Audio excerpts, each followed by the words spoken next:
Delhi CM Kejriwal custody పొడిగిస్తూ Rouse Avenue court తీర్పునిచ్చింది. మరో 4 రోజుల పాటు కేజ్రీవాల్ ఈడీ కస్టడీని పొడిగించింది ఢిల్లీ కోర్టు.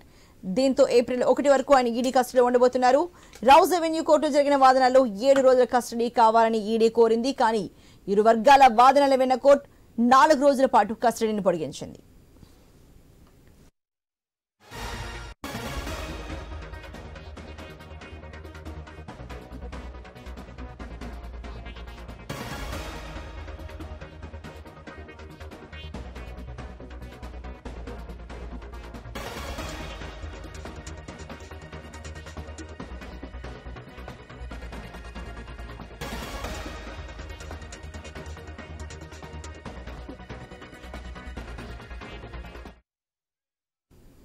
ఢిల్లీ సీఎం కేజ్రీవాల్ కస్టడీని పొడిగిస్తూ రౌస్ అవెన్యూ కోర్టు తీర్పునిచ్చింది. మరో 4 రోజుల పాటు కేజ్రీవాల్ ఈడీ కస్టడీని పొడిగించింది ఢిల్లీ కోర్టు. దీంతో ఏప్రిల్ 1 వరకు ఆయన ఈడీ కస్టడీలో ఉండబోతున్నారు. రౌస్ అవెన్యూ కోర్టులో జరిగిన వాదనలో 7 రోజుల కస్టడీ కావాలని ఈడీ కోరింది. కానీ ఇరు వర్గాల వాదనల విన్న కోర్టు 4 రోజుల పాటు కస్టడీని పొడిగించింది.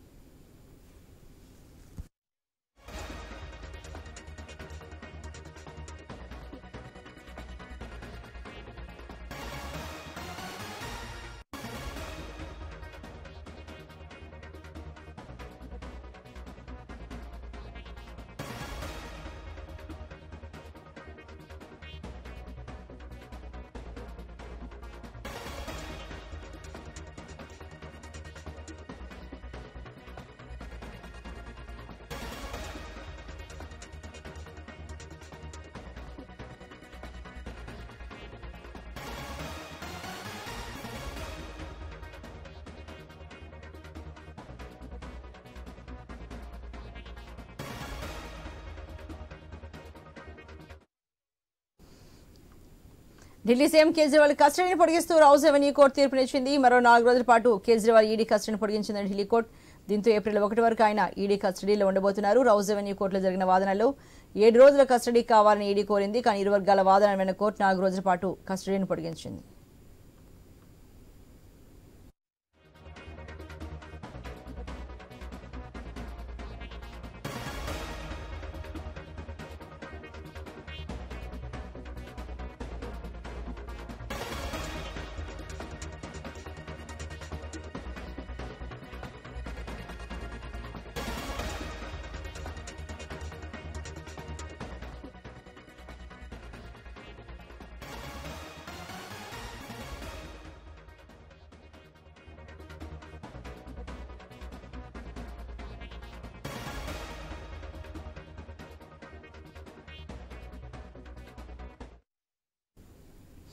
ఢిల్లీ సీఎం కేజ్రీవాల్ కస్టడీని పొడిగిస్తూ రౌస్ అవెన్యూ కోర్టు తీర్పునిచ్చింది. మరో 4 రోజుల పాటు కేజ్రీవాల్ ఈడీ కస్టడీని పొడిగించింది ఢిల్లీ కోర్టు.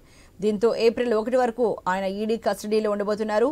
రౌస్ అవెన్యూ కోర్టులో జరిగిన వాదనలో 7 రోజుల కస్టడీ కావాలని ఈడీ కోరింది. కానీ ఇరు వర్గాల వాదన విన్న కోర్టు 4 రోజుల పాటు కస్టడీ పొడిగించింది.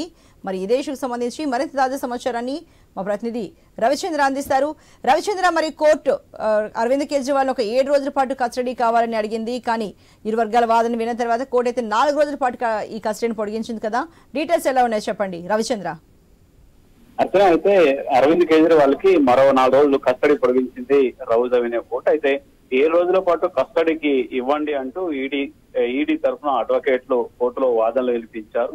దీంతో కోర్టు కొద్దిసేపు క్రితం వరకు కూడా కోర్టు రౌస్ అవెన్యూ కోర్టు తీర్పుని రిజర్వ్ లో పెట్టిన తర్వాత మళ్ళీ వివరిస్తాం, మళ్ళీ తీర్పిస్తాం అంటూ కొద్దిసేపు క్రితం వరకు ఇదే విధంగా రిజర్వ్ లో ఉందని చెప్పుకోవచ్చు.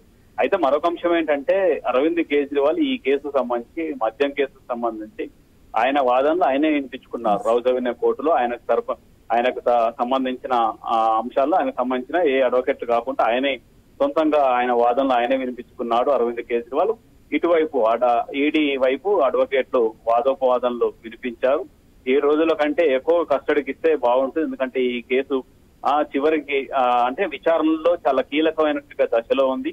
దీంతో 7 రోజుల పాటు కస్టడీకి ఇవ్వాలంటూ ఈడీ కోరింది. అయితే 4 రోజుల పాటు కస్టడీకి ఇస్తూ అరవింద్ కేజ్రీవాల్ ఢిల్లీ సీఎం ని 4 రోజుల పాటు కస్టడీకి ఇస్తూ రౌస్ అవెన్యూ కోర్టు ఒక విధంగా చెప్పాలంటే సంచలన తీర్పు అని చెప్పుకోవచ్చు. ఎందుకంటే ఆయన ఇవాళ తోటి కస్టడీ ముగుస్తుంది, దాంతో రిలీఫ్ అవుతారు, దాంతో రిలీజ్ అవుతారు అరవింద్ కేజ్రీవాల్ అంతా భావించారు. ఆమ్ ఆద్మీ పార్టీకి సంబంధించిన వాళ్ళు కూడా భావించారని చెప్పుకోవచ్చు. దీంతో రౌస్ అవెన్యూ కోర్టు ఇచ్చినట్టుగా తీర్పుతోటి మరొక 4 రోజుల పాటు కూడా ఆమ్ ఆద్మీ పార్టీ అధ్యక్షుడు, దాంతో పాటు ఢిల్లీ సీఎం అయిన కేజ్రీవాల్ ని విచారించనున్నారు. దీంతో ఆయన కూడా కొన్ని సంచలన అంశాలు కూడా తెర మీద తీసుకొచ్చారు.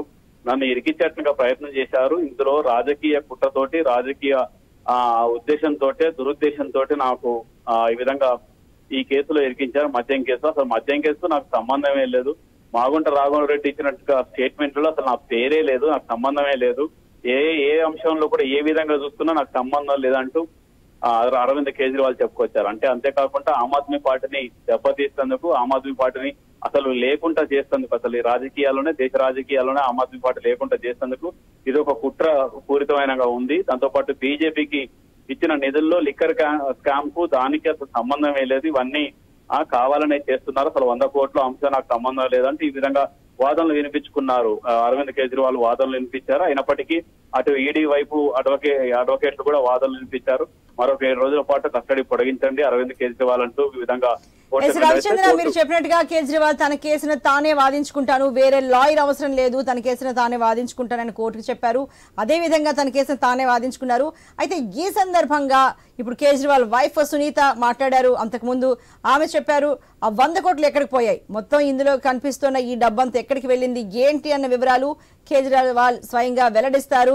అవి సంచలనాత్మకమైనవి, ఆ డబ్బు ఎక్కడికి పోలేదు, ఆ డబ్బుకు సంబంధించిన వివరాలు ఆయన వెల్లడిస్తారు అంటూ ఆమె చెప్పడం జరిగింది. మరి ఆమె చెప్పిన వ్యాఖ్యలకు అనుగుణంగానే ఇప్పుడు ఆయన ఒక 50 కోట్లు బీజేపీకి ఒక ఫండ్ గా ఇచ్చారు అంటున్నది. దానికి దీనికి సంబంధం లేదని చెప్తున్నది ఏంటి, అసలు దీనికి సంబంధించి ఏమైనా చెప్పగలరా? కొన్ని ఈ లిక్కర్ కి సంబంధించి, మద్యం వ్యాపారానికి సంబంధించి కొంత డబ్బు ముఖ్యంగా గోవా ఎన్నికల్లోకి వెళ్ళింది. గోవాలో ఎన్నికలు జరిగినప్పుడు, గతంలో శాసనసభకు ఎన్నికలు జరిగినప్పుడు ఆమ్ ఆద్మీ పార్టీకి సంబంధించిన ఎమ్మెల్యే అభ్యర్థులకు ఈ విధంగా ముడుపులు వెళ్ళాయి. ఇక్కడి నుంచి హైదరాబాద్ నుంచి ఢిల్లీ నుంచి ఈ విధంగా అక్కడికి వెళ్ళాయి, గోవాకి వెళ్ళాయి. ఈ విధంగా అక్కడ అభ్యర్థులు, ఆమ్ ఆద్మీ పార్టీకి సంబంధించిన అభ్యర్థులకు ఈ ముడుపులు అందాయి. అంటే మద్యం పాలసీ తీసుకొచ్చారు. మద్యం పాలసీలో కొంతమందికి, అంటే ఇందులో వ్యాపారం చేసేట వాళ్ళకు అనుకూలంగా పాలసీని తయారు చేశారు. అందులో వచ్చినట్టుగా లాభాలను తీసుకెళ్లి ఈ విధంగా క్విడ్ ప్రోకో జరిగింది. మాకు ఇది మేలు చేయండి, మేము ఆ విధంగా మేలు చేస్తాం, మీకు లాభాలు వచ్చేటట్టు పాలసీని రూపొందిస్తాం, మాకు ముడుపులు అంటే పార్టీకి సంబంధించిన ఫండ్ కావచ్చు ఈ విధంగా ఇవ్వాలంటే ఈ విధంగా ఒక విధంగా క్విడ్ ప్రోకో చేసుకున్నారన్న విధంగా ఈ విధంగా ఈడీ అధికారుల తరఫున వాదించినట్టుగా అడ్వకేట్లు వాదించారు. అసలు ఆ 100 కోట్లకు సంబంధమే లేదు, దాంతో ఆ 100 కోట్లు అంటూ ఈ విధంగా ఆ సునీత కూడా కోర్టు ముందుకు వచ్చిన సునీత కూడా ఇదే అంశాన్ని తెర మీద తీసుకొచ్చారు, ఇదే అంశాన్ని మాట్లాడారు.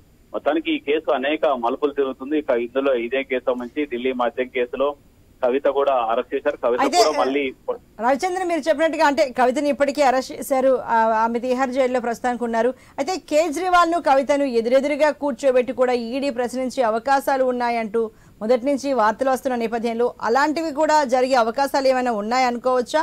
మరి ఇప్పటి వరకైతే జరగలేదు కాబట్టి ఎలా ఉండబోతుంది అనిపిస్తుంది రవిచంద్ర? అంటే ఇప్పుడు కవితని మన తిహార్ జైలుకు తరలించడం తోటి ఇప్పుడు మళ్ళీ విచారిస్తే, ఆమెను కూడా మళ్ళీ విచారిస్తే ఇద్దరిని, ఇటు కేజ్రీవాల్ ని అటు కవితను కూడా కలిపి విచారించే విధంగా కూడా, అంటే చివరి 2 రోజులు ఒకవేళ అవకాశం ఉంటే ఉండొచ్చు, కవితని కేజ్రీవాల్ ని కలిపి విచారించేటువంటి అవకాశం కూడా ఉంది. ఎందుకంటే ఆమె తిహార్ జైల్లో ఉంది, ఈయనేమో విచారణ కొనసాగుతున్నారు, కేజ్రీవాల్ విచారణ కొనసాగుతుంది. అంటే కలిపి చివరి సమయంలో విచారణ కలిపి విచారించాలి. అప్పటి వరకు వేరువేరుగా విచారిస్తేనే చాలా అంశాలు వస్తాయన్న కోణంలోనే ఈడీ అధికారులు దృష్టి పెట్టారు. ఈడీ అధికారులు కూడా ప్రశ్న వర్షం కురిపించారు. కవిత కూడా అదే అంశం చెప్పింది, అడిగిన ప్రశ్నలే అడిగారంటూ గతంలో ఆరోపణలు చేసి, ఇప్పుడు కేజ్రీవాల్ కూడా అదే చెప్తున్నారు. రాజకీయ ఉద్దేశంతో అంటూ ఆ కవిత ఏ విధంగా చెప్పిందో ఇప్పుడు కేజ్రీవాల్ కూడా అదే అంశాన్ని చెప్పారు. ఆ విధంగా రాజకీయ కుట్రతోటి ఎన్నికలు పక్క లోక్సభ ఎన్నికలు జరుగుతున్నాయి, దాంతో పక్క మరో పక్క పార్టీని దెబ్బతీసే విధంగా, ఎందుకంటే ఈ అధ్యక్షుడే ఆయన కావటం, ముఖ్యమంత్రి ఢిల్లీ ముఖ్యమంత్రి ఆయనే ఆమ్ ఆద్మీ పార్టీకి అధ్యక్షుడు కావటం తోటి, ఎందుకంటే ఢిల్లీలో 7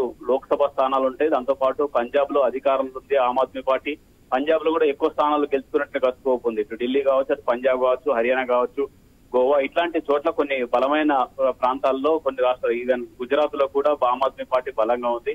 ఈ విధంగా ఒక జాతీయ పార్టీగా ఎదుగుతున్నట్టుగా ఆమ్ ఆద్మీ పార్టీని దెబ్బతీసేందుకు రాజకీయ కుట్ర కోణంలోనే ఈ విధంగా మద్యం కేసును అంటగట్టారు. ఆ మద్యానికి మాకు సంబంధం లేదు, అయినప్పటికీ రాజకీయ దురుద్దేశంతో చేసినప్పటికీ మేము దీని నుంచి బయటకు వస్తామంటూ కేజ్రీవాల్ చెప్తున్నారు. ఎన్నికల సమయంలో దెబ్బతీయాలన్న కోణ ఆలోచనతోటే బీజేపీ నేతలు, బీజేపీ పెద్దలు కూడా ఇందులో ఈడీ అధికారులను ఉసుగొల్పారన్న కోణంలో మాట్లాడాలని చెప్పుకోవచ్చు. అయితే రవిచంద్ర, కేజ్రీవాల్ అరెస్ట్ కి సంబంధించి కస్టడీలోకి తీసుకోవడానికి సంబంధించి ఒక 2 రోజుల ముందే జర్మనీ విదేశాంగ శాఖకి సంబంధించిన వాళ్ళు ఈయనకి మద్దతుగా మాట్లాడారు. తాజాగా అమెరికా కూడా నిన్న మాట్లాడడం జరిగింది. అయితే దీన్ని కేంద్ర ప్రభుత్వం, భారత ప్రభుత్వం చాలా సీరియస్ గా తీసుకుంది. మధ్యలో మీరెందుకు ఇన్వాల్వ్ అవుతారన్నారంటూ చాలా గట్టిగా ప్రశ్నించింది. మరి ఈ ఇష్యూకి సంబంధించి ఏం చెప్తారు? అంటే రాజకీయంగా రకరకాలుగా వివిధ దేశాల్లో కూడా ఇందులో ఒక అంతర్రాష్ట్ర వ్యవహారం, ఇది అంతర్దేశ వ్యవహారం. మన దేశానికి సంబంధించిన వ్యవహారాన్ని మిగతా దేశాలు కావచ్చు, మిగతా దేశాలకు సంబంధించిన ప్రభుత్వాలు కూడా దేని మీద ఏ విధంగా పరోక్షంగా ప్రత్యక్షంగానే ఆ ప్రకటనలు చేయకూడదు, ఎలాంటి వ్యాఖ్యలు చేయకూడదు. అలాంటి వ్యాఖ్యలు చేయడానికి అంటే వీళ్ళు కూడా ఆ విధంగా అంతర్జాతీయ స్థాయిలో కూడా వీళ్ళు విధంగా ఒక విధంగా చెప్పాలంటే లాబింగ్ చేసే విధంగా ఉందని చెప్పుకోవచ్చు. అయినప్పటికీ కూడా దాంట్లో మరొక అంశం కూడా చెప్తున్నారు. బీజేపీ పై స్థాయి నుంచి కింది స్థాయి వరకు మద్యం కేసుకు బీజేపీకే కాదు, మద్యం కేసుకు అసలు ఎవరికి సంబంధం, జనాలకు కూడా సంబంధం లేదు. అది ఆ కేసు పాలసీలో తీసుకున్న తప్పు నిర్ణయంతో వాళ్ళు వ్యాపారానికి అనుకూలంగా మార్చుకున్నారు. దాంతో ఇప్పటి ముప్పటిగా సంపాదించారు. అందులో ఒక పెద్ద స్కామ్ అది ఈడీ కూడా చెప్పుకొస్తుంది. ఇప్పటి వరకు 128 కోట్లు జప్తు చేశాం. దాంతో పాటు చాలా చోట్ల 240కి పైగా ప్రాంతాల్లో సోదాలు చేశాం. ఇప్పటికే 16వ వ్యక్తిగా అరవింద్ కేజ్రీవాల్ అరెస్ట్ చేశారు. ఈ విధంగా అన్ని రకాలుగా అన్ని కోణాల్లో కూడా విచారణ చేపడుతున్నాం అంటూ ఈడీ చెప్తుంది. ఒక విధంగా చెప్పాలంటే భారతదేశంలో ముఖ్యంగా Delhi liquor policy only Delhi ప్రభుత్వానికి సంబంధించినటువంటి వ్యవహారం ఇది. ఎందుకంటే ఆ రాష్ట్ర ప్రభుత్వం తీసుకున్నట్టు నిర్ణయం. అప్పట్లో మనీష్ సిసోడియా అని అప్పట్లో ఆయన ఎక్సైజ్ శాఖ మంత్రిగా ఉన్నాడు. ఆయన తీసుకొచ్చిన లిక్కర్ పాలసీ అయితే కేబినెట్ కు నేతృత్వం సీఎం వహిస్తారు కాబట్టి సీఎం కూడా ఇన్వాల్వ్ ఉంటుంది. ఎందుకంటే ఒక పాలసీని తీసుకొచ్చినప్పుడు కేబినెట్ పాలసీ తీసుకొస్తుందంటే దానికి పెద్దన్న పాత్రగా పోషించేది ముఖ్యమంత్రి కాబట్టి అందులో సీఎం కు కూడా ఇన్వాల్వ్మెంట్ ఉంటుంది. అంతేకాకుండా ఆమ్ ఆద్మీ పార్టీ వివిధ రాష్ట్రాల్లో పోటీ చేసినప్పుడు అప్పుడు కూడా ఈ ముడుపులు వెళ్ళాయి. ఢిల్లీ మద్యానికి సంబంధించిన ముడుపులు వెళ్ళాయి. ఇక్కడి నుంచి లాభాలు ఆర్జించిన లాభాలను ఆ విధంగా పంపించారు. పరోక్షంగా పంపించడం, వీళ్ళకు అనుకూలంగా వ్యాపారులకు అనుకూలంగా పాలసీని తయారు చేయించుకోవడం ఈ విధంగా జరిగింది. క్విడ్ ప్రో క్వో జరిగిందంటూ ఈడీ అధికారులు గుర్తించి అందులో కీలకంగా కవిత పనిచేసింది, అందులో కీలకంగా మనీష్ సిసోడియా పనిచేశారు, అందులో కీలకంగా కేజ్రీవాల్ కూడా పనిచేశారు అంటే ఈ విధంగా అదుపులో తీసుకొని విచారణ చేపడుతుంది. ఇప్పటికే కోర్టు గతంలో కస్టడీకి అనుమతి ఇచ్చింది. ఇప్పుడు మరోసారి కూడా 4 రోజుల పాటు కస్టడీకి అనుమతి ఇవ్వడంతో ఇంకా ఈ 4 రోజులు మాత్రం చాలా కీలకంగా ఉంటుందని చెప్పుకోవచ్చు ఇందులో కేసు. ఎందుకంటే ఈ 4 రోజులలోనే తేల్చాల్సి ఉంటుంది. అసలు ఈ లిక్కర్ కేసు సంబంధించి మరొక అంశం ఏంటంటే 128 కోట్లు కాదు, ఇంకా 100 కోట్లు కూడా ఇందులో చేతులు మారా, ఇందులో లాభాలు ఆర్జించారు, ఇందులో స్కామ్ జరిగిందంటూ ఈడీ అధికారులు చెప్పుకొస్తున్నారు. అవి అసలు ఈ అంశానికి సంబంధించి అరవింద్ కేజ్రీవాల్ మరింత ఇరకాటంలో పడతారు, లేదంటే రాజకీయ కుట్ర కోణం ఆ విధంగా కోర్టులు కూడా నమ్మి ఆ తర్వాత బెయిల్ ఇవ్వడం కావచ్చు, ఆయనకు రిలీఫ్ ఇచ్చేట్టుగా అవకాశాలు ఉంటాయన్నది వేచి చూడాల్సి ఉంటుంది. అయితే రవిచంద్ర, తాను అంటే మొదటిసారి ఆయన్ను అరెస్ట్ చేసినప్పుడే, కస్టడీలోకి తీసుకున్నప్పుడే తాను కస్టడీలో ఉంటూనే పరిపాలన కొనసాగిస్తాను ఢిల్లీ సీఎం గా అని కేజ్రీవాల్ కోరడం జరిగింది.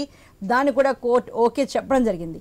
మరి ఇప్పుడు ఈ పొడిగిస్తున్న ఈ 4 రోజుల కస్టడీలో కూడా ఆయనే తన పరిపాలన కస్టడీలో ఉంటూనే ఆయన కొనసాగించే అవకాశాలు ఉన్నాయంటారా? అదే మరో 4 రోజుల పాటు కూడా ఆయన కస్టడీలో ఉంటూ, ఓ పక్క ఈడీ కస్టడీలో ఉంటూ మరో పక్క ఢిల్లీ ముఖ్యమంత్రిగా కొనసాగుతారు. ఢిల్లీ పరిపాలనకు సంబంధించిన వ్యవహారాలకు సంబంధించిన ఆదేశాలు కూడా జారీ చేసేట అవకాశాన్ని కోర్టు కల్పించిందని చెప్పుకోవచ్చు. ఎందుకంటే అది ప్రభుత్వ యంత్రాంగం కూడా నడవాల్సి ఉంటుంది. దానికి ముఖ్యమంత్రిగా ఉన్నారు. దాంతో ఆ విధంగా ఆయనకు ఒక రిలీఫ్ ఇచ్చిందని చెప్పుకోవచ్చు. ఒక అంశంలో రిలీఫ్ ఇచ్చిందని చెప్పుకోవచ్చు. ఎందుకంటే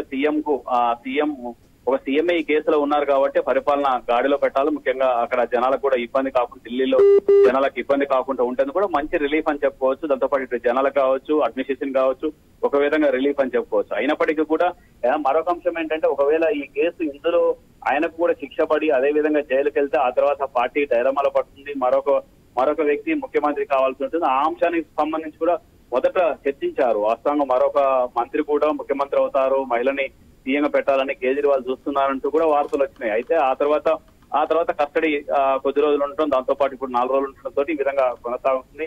అయితే మళ్ళీ ఈసారికి ఒకవేళ ఆయనకు జైలు శిక్ష కానీ ఈ విధంగా మరింత జ్యుడిషియల్ కస్టడీకి వచ్చేందుకు అవకాశాలు ఉంటే మాత్రం ప్రభుత్వం పరిపాలన గాడిలో పెట్టేందుకు, ఢిల్లీ పాలన గాడిలో పెట్టాలంటే మరో వ్యక్తి ముఖ్యమంత్రి కావాల్సిన అవసరం కూడా ఉంటుంది. జనాలకు కూడా విరక్తి పుడుతుంది. ఎందుకంటే ఒక పక్క ఈ కేసులో ఉండటంతో జనాలకు రకరకాల సమస్యలు వస్తాయి. అసలు ఎండాకాలం కాబట్టి నీటి ఎద్దడి, ఇదంతా ఢిల్లీలో చాలా ఇబ్బందులు ఉంటాయి కాబట్టి ఆ విధంగా వచ్చేందుకు అవకాశం ఉంది. కాకపోతే చూడాలి 4 రోజుల తర్వాత మళ్ళీ ఆయనకు జ్యుడిషియల్ కస్టడీ ఉంటుందా, లేదంటే ఆయనకు రిలీఫ్ ఇస్తుందా చూడాల్సి ఉంటుంది.